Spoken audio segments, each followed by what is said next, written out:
I've never been someone who speaks just to fill the silence. I solve problems. I build things. I move forward. But today, I'm speaking directly to you. Not to impress anyone, not to prove anything. Just to share what I've learned about the choices that truly matter. Throughout my journey, thousands of people have crossed my path. Some wanted to be close to power. Some wanted validation.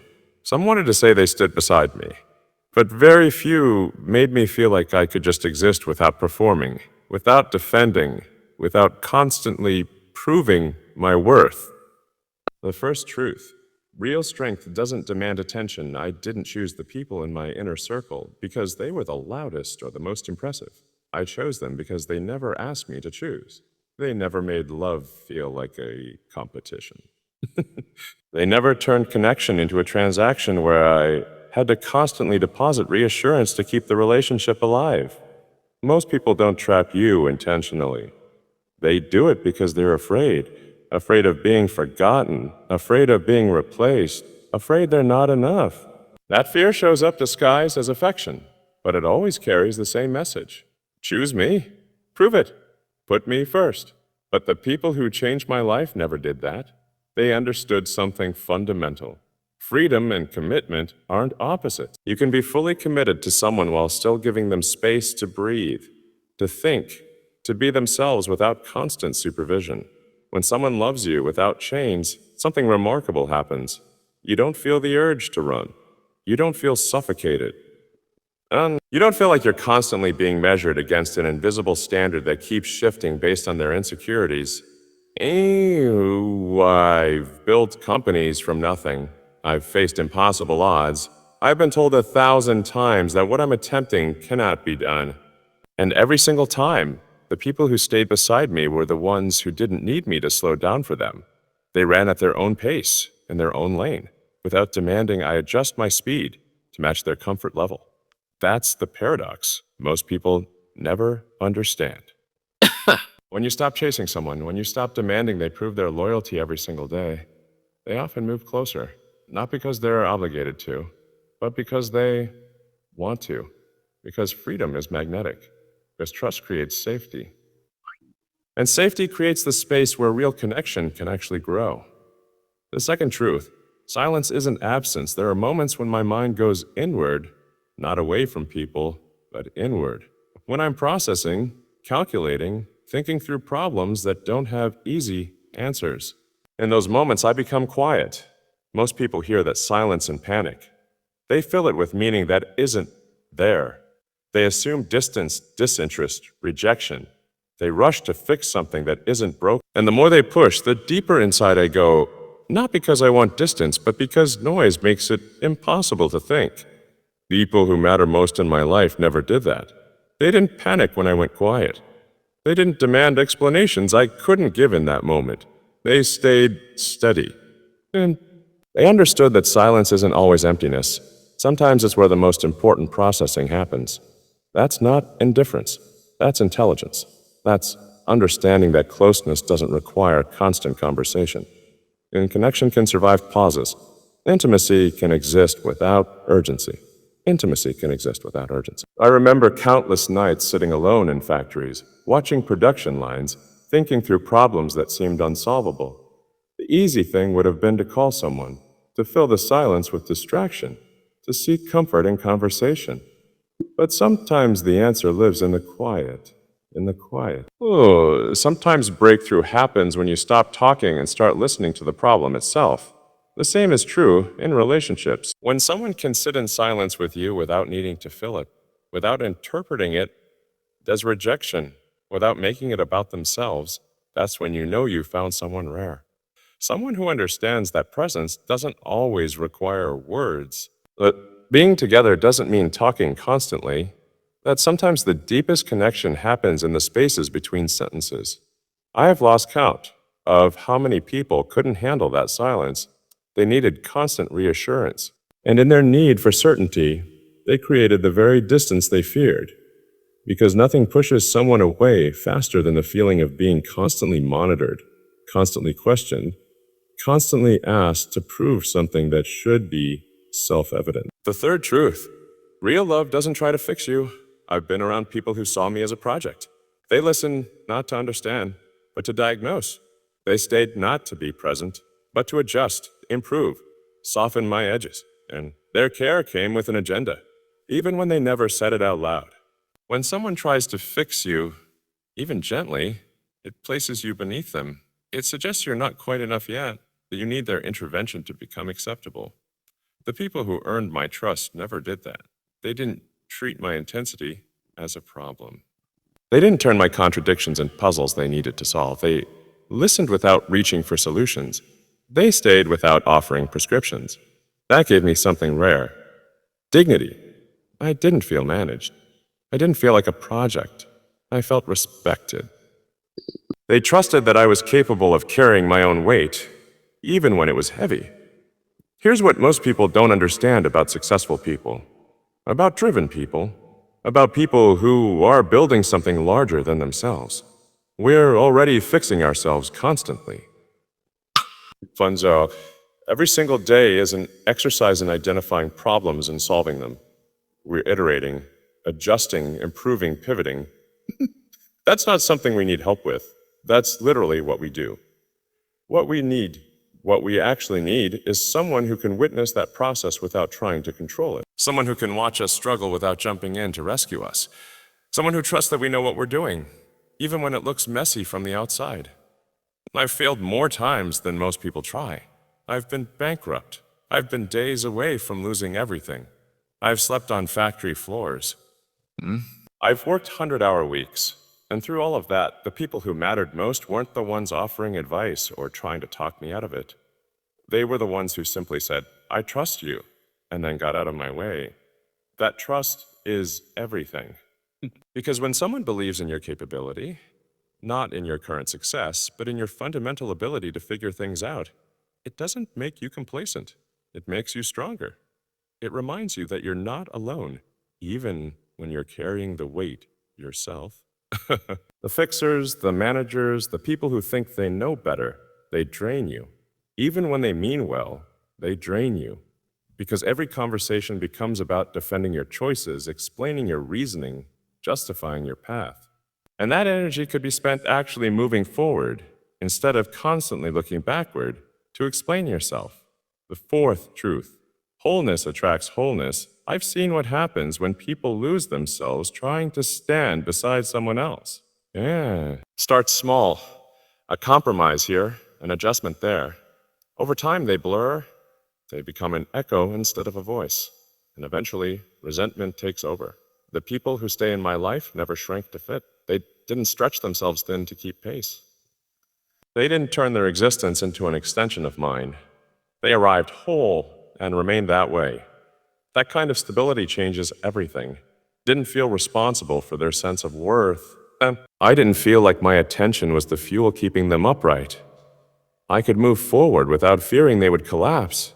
I could step back without worrying they would disappear.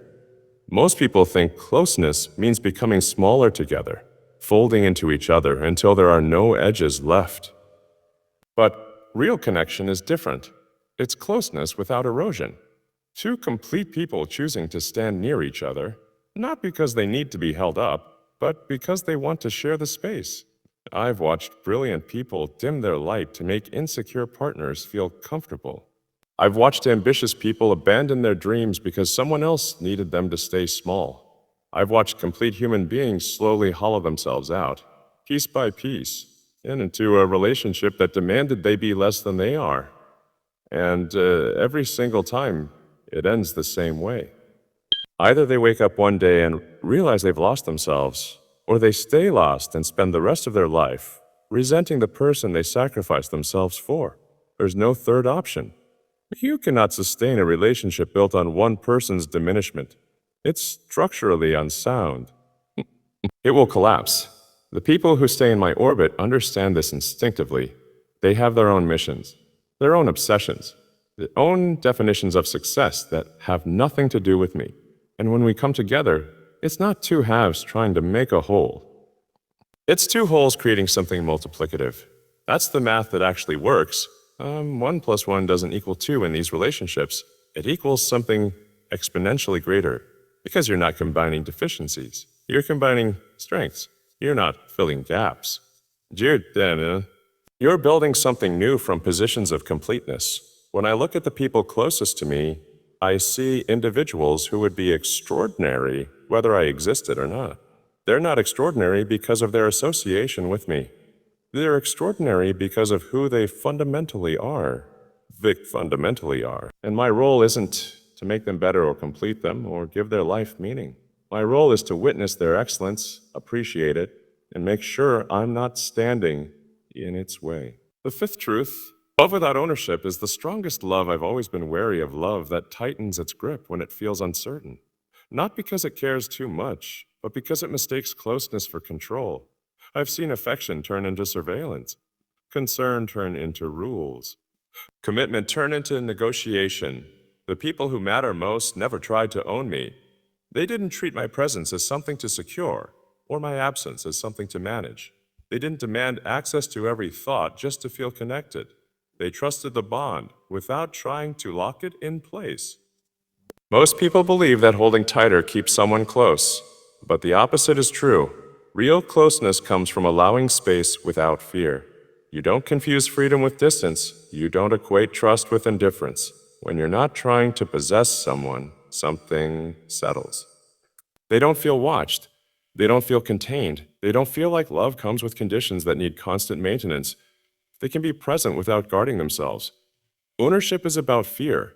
It's about insecurity masquerading as devotion. It's about needing to control someone else's movements, choices, and attention because you don't trust that they'll choose you freely. And the irony is that the tighter you grip, the more suffocated they feel, and the more likely they are to eventually pull away. I've had people in my life who needed to know where I was at all times, who needed detailed itineraries, who needed constant updates, who interpreted any moment of unavailability as a threat. And every single time, that energy was exhausting.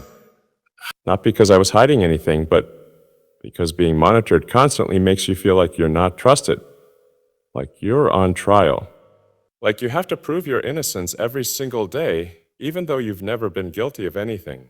The people who stayed never did that. They trusted that when I was with them, I was fully with them, and when I wasn't, I was doing what I needed to do. They didn't need a detailed report.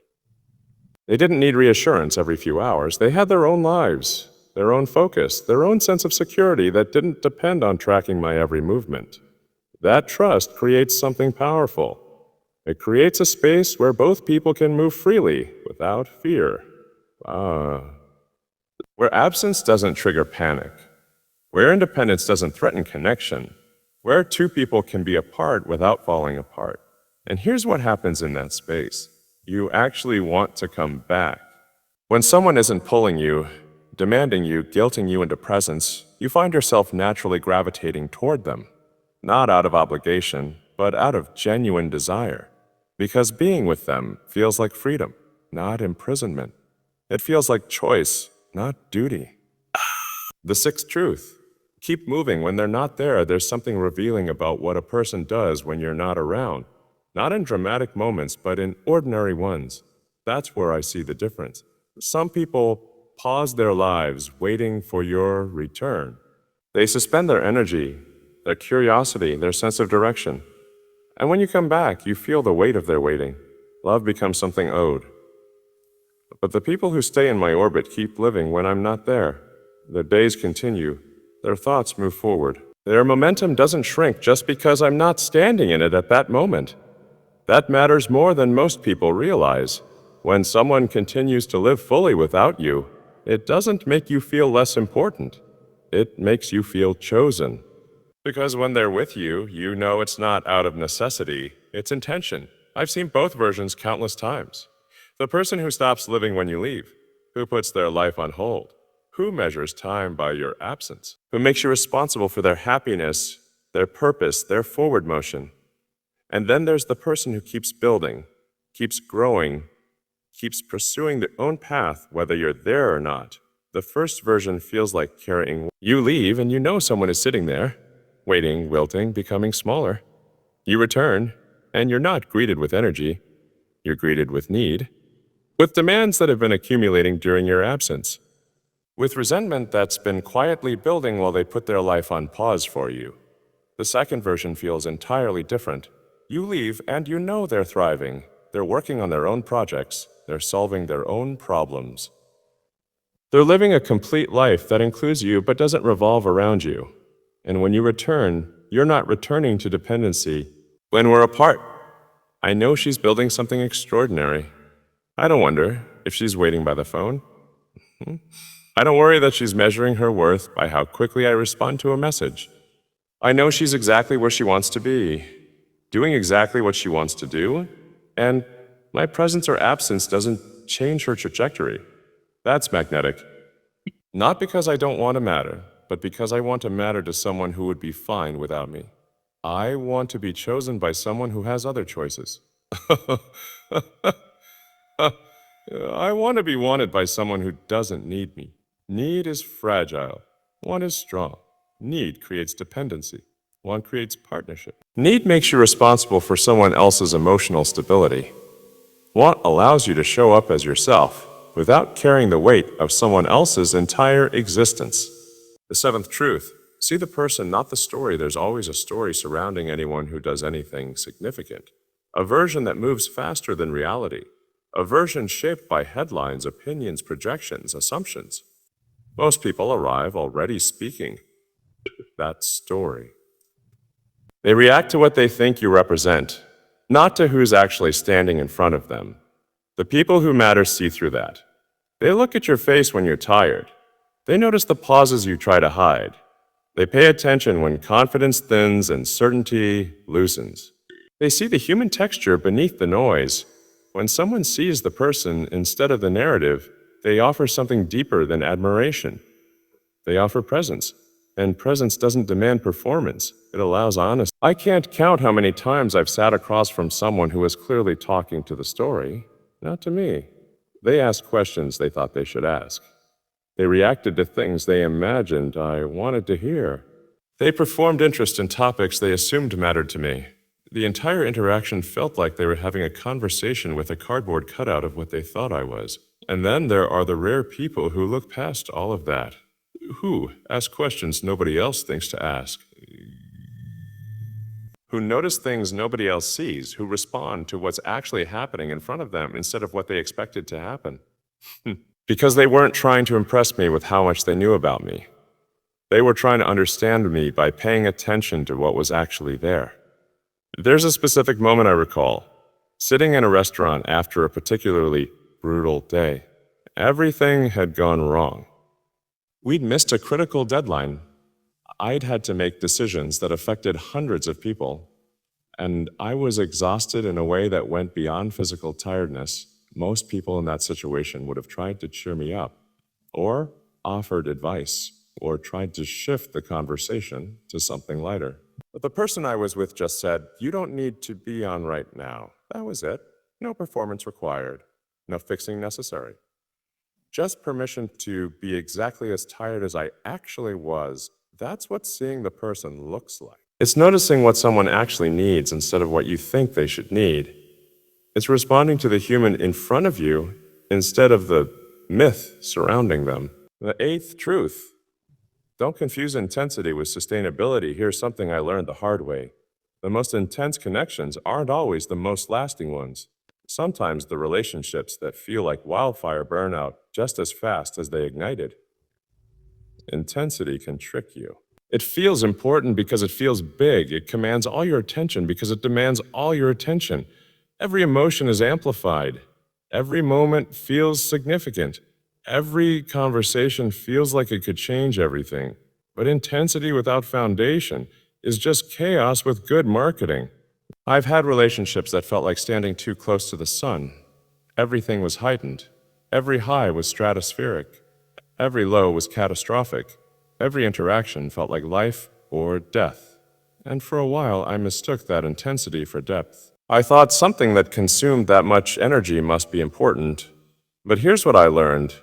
Importance isn't measured by how much energy something demands. Sometimes the most important things are the quietest ones, the steady ones, the ones that don't scream for attention because they don't need to.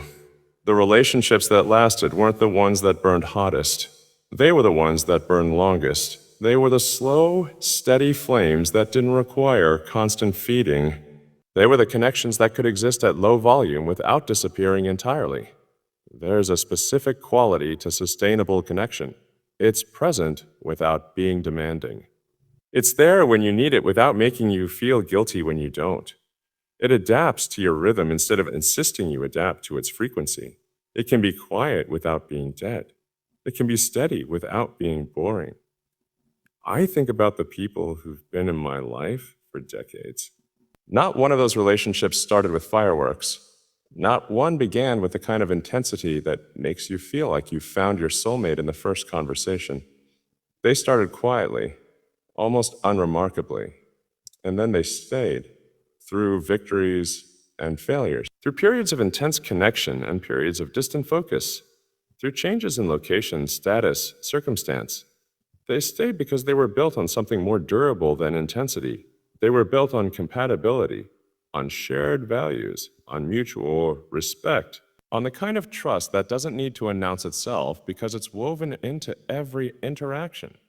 The ninth truth: real partnership means equal ground. I've never been interested in being anyone's savior, and I've never been interested in being saved. What I've learned about relationships that work is that they require two people standing on equal ground, not identical ground, not the same achievements or the same bank accounts or the same public profile, but equal in terms of their fundamental solidity. Equal in terms of their ability to stand on their own. Equal in their expectation that they're responsible for their own happiness, growth, and forward motion.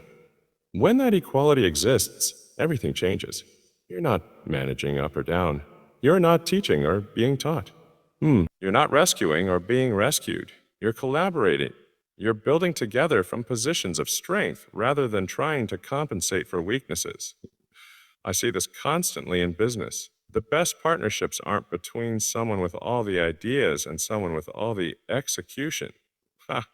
They're between two people who can both ideate and execute, who bring different perspectives but equal capability, who can lead when necessary and follow when appropriate. The same is true in personal relationships. The partnerships that thrive aren't between someone strong and someone who needs strength. They're between two strong people who choose to be stronger together. There's a fundamental difference between I need you and I choose you. Need comes from deficiency. Choice comes from abundance. Need creates obligation. Choice creates freedom. Need makes you stay because leaving feels impossible. Choice makes you stay because leaving never occurs to you. When two people stand on equal ground, neither is burdened with holding the other up. Both can move. Both can grow. Both can pursue their own paths while staying connected to each other. There's no weight of responsibility that shouldn't be there. No guilt about not being available enough. No resentment about being needed too much. The 10th truth: time reveals everything people can perform for a while. They can hide their insecurities, mask their needs, present a version of themselves that looks like what you're looking for. But time is the great revealer. Time strips away the performance and shows you who someone actually is when the spotlight fades. I've learned to trust time more than intensity, I guess, more than chemistry, more than those early moments when everything feels perfect, because those moments are easy. The real question is what happens after 6 months, after a year, after you've seen each other tired, frustrated, disappointed, scared. Do they still show up? Do they still maintain their boundaries? Do they still keep their own life moving forward? Or does the mask start to slip? Do the demands start increasing? Does the version of themselves they presented start dissolving into something needier, more insecure, more controlling? Time shows you whether someone's wholeness was real or performed. If their confidence was genuine or a front, whether their respect for your independence was sincere or strategic. And here's what I've learned about the people who last. They're consistent, not perfect, not unchanging, but consistent in the ways that matter. They don't suddenly become different people when they feel secure. They don't start making demands once they think you're committed. They don't transform from independent to dependent once they believe you're not going anywhere. The people who've stayed in my life for years are recognizably the same people they were when I met them. They've grown, they've evolved. But their core, their fundamental way of being in the world, their relationship to themselves, their capacity for independence, that stays stable. That stability matters more than passion, more than chemistry, more than those moments of intense connection, because stability is what allows you to build something that lasts. Stability is the foundation on which everything else rests. The 11th truth: energy is finite. Choose where to spend it. Every single person has the same 24 hours, the same limited supply of attention, energy, focus. And one of the most important skills you can develop is learning where to invest those resources. Relationships that drain you aren't just emotionally exhausting, they're existentially expensive. Every hour spent managing someone's insecurity is an hour you're not spending building something that matters. Every conversation spent defending your choices is a conversation you're not having about ideas that could change things. This isn't about being cold or calculating. It's about being honest that your time and energy are the most valuable resources you have, and investing them in relationships that constantly require maintenance, explanation, and emotional management is a poor allocation of resources. The people who matter most in my life add energy rather than depleting it. Being around them doesn't feel like work. It feels like rest. Not because they're easy or undemanding, but because they don't require constant emotional regulation. They handle themselves. They take responsibility for their own feelings. They don't expect me to manage their internal state. That creates space. Space to think. Space to think. Space to be ambitious without guilt. Space to pursue the things that actually matter without constantly being pulled back to address someone's need for reassurance. I've calculated the cost of high maintenance relationships. Not just in time, but an opportunity cost. What could I have built if those thousands of hours hadn't been spent soothing egos, explaining decisions, or defending my right to focus on my work? What could I have created if that energy had been directed toward problems that actually mattered? The math is brutal. The math is brutal. And once you see it, you can't unsee it. You start making different choices about who gets access to your time. Not because you're being cruel, but because you're being honest about the finite nature of attention. The final truth: build something worth staying for at the end of everything. Here's what I've learned. You can't negotiate someone into staying. You can't logic someone into commitment. You can't convince someone you're worth their time. Either you're building something they want to be part of, or you're not. Either the life you're creating is compelling enough to make them choose it freely, or it isn't. Either who you are is enough, or no amount of effort will make it so. That's both terrifying and liberating. Terrifying because it means you can't control whether someone stays. Liberating because it means you can stop trying. The people who stay in my life don't stay because I've convinced them. They stay because what we're building together is more interesting than anything they could build apart from me. They stay because the life we're creating is compelling. They stay because being part of this journey is something they actively want, not something they're tolerating. And I've learned to trust that. To trust that the right people will recognize what we're building and want to be part of it. To trust that I don't need to sell anyone on my worth or my vision. To trust that the people who belong here will see it and the people who don't will leave. That doesn't mean relationships don't require effort. They do. But there's a difference between effort that maintains something strong and effort that tries to force something that isn't working. There's a difference between investing in growth and desperately trying to prevent collapse. When you're with the right people, effort feels like building. When you're with the wrong people, effort feels like damage control. And once you understand that difference, once you feel it in your bones, you stop wasting time on relationships that require constant rescue and start investing in relationships that are building towards something. If you're hearing this and recognizing yourself in it, you understand something most people never will. You understand that real connection doesn't shrink you. It doesn't demand constant proof. It doesn't turn love into a transaction or intimacy into surveillance. The people worth keeping are the ones who let you be exactly who you are while standing fully in who they are. No shrinking, no performing, no pretending. Just two complete people choosing to share space without diminishing each other. That's the relationship worth building. That's a connection worth protecting. That's a choice worth making. Everything else is just noise.